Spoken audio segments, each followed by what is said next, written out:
Former U.S. Congressman J.C. Watts joins us, also Democratic strategist and co-founder of Purple Strategies, Steve McMahon. Let's talk about this for a second. I want to go on the Democrat side first, which is to say, how damaged was Hillary last night? And does it matter? The Hillary camp saying it doesn't, that they think that the numbers show that they'll be fine going forward. But as we were discussing before, on issues like trust, in some of the polls doing terribly. Former Congressman J.C. Watts. Well, I think for Democrats and Republicans both, I think you're going to get a little better barometer of the electorate once you go down to South Carolina. You know, candidates got up this morning saying, hey, we've got 48 more of these contests to go.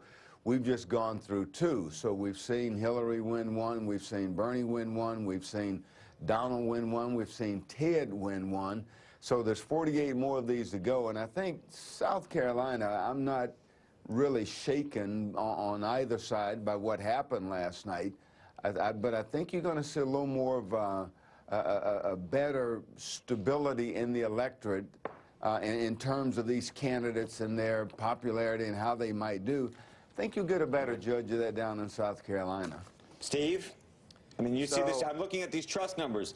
Only 5%, 91% chose Sanders, 5% chose Hillary Clinton when asked about honesty and trustworthiness.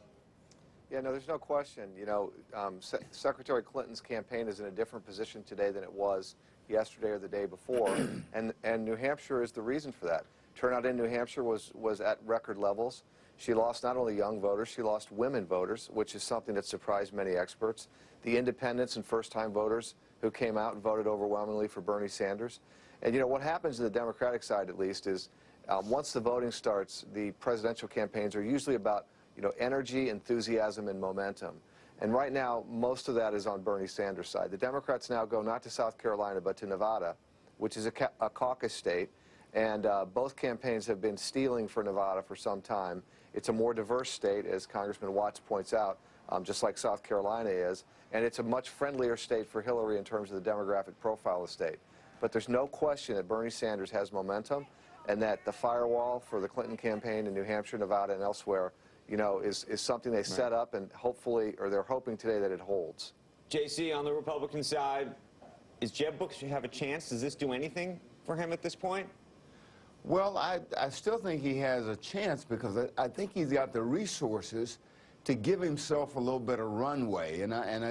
Again, I think South Carolina kind of determines that because you've got a little more, you've got a little different electorate.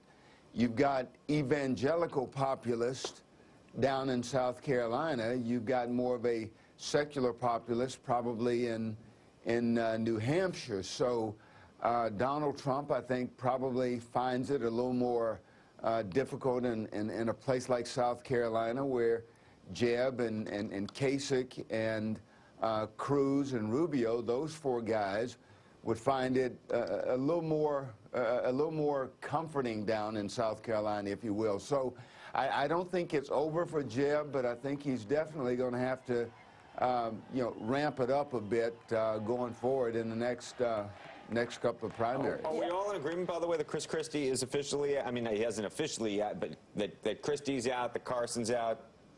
Christie sounds like he might be going home, but have these other 2, Carson and Carly Fiorina, actually given up at this point? Well, I don't know that they've given up, but, you know, as they say, it's all over but the tears. I think the voters have spoken. I think the direction for their campaigns, both of their campaigns, is pretty clear. They might not have read the tea leaves yet, but I think everybody else has. How damaged is Rubio? Well, I mean, I think Rubio is pretty significantly damaged. One of the things about both a negative attack and a mistake like this is to the extent that it reinforces a narrative that kind of exists already about you. It's a really big problem. And there was this narrative about Marco Rubio that he was a little too scripted, a little too rehearsed, a little too glib, and maybe not quite ready to be president. And he walked right into it in that debate. You saw last night? I thought his recovery last night was quite good, though. His statement where he said, "This isn't on you, this is on me, and I'm going to do better." It was I thought he did as well as he could. Congressman Watts, Kasich came in second, but almost we haven't mentioned him once. And when you read all the analysis, everybody completely discounts him, and it's about how Jeb Bush actually came close to trying to get to second and maybe was revived. I mean, is Kasich just, is he next to go? Does he have any hope here? Well, I think, you know, the runway question becomes more it becomes a pretty serious concern. You know, John put a lot of resources into New Hampshire. He didn't do anything in Iowa. He staked his claim in New Hampshire. He came in second. Now do you have the ground game and the resources to continue on? As I said at the outset, you've got 48 more places that you've got to go and kind of, you know, put your tent up and say, we're going to compete here.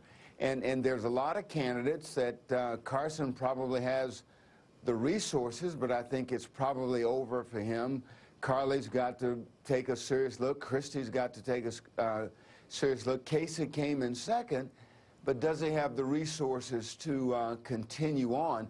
I think the ground game gets much more important here on out than it has been in these last two contests, and that's going to be the $64,000 question for probably 5 or 6 of these candidates. Right.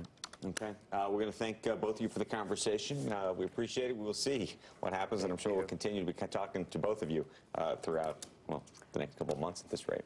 Coming up, fears of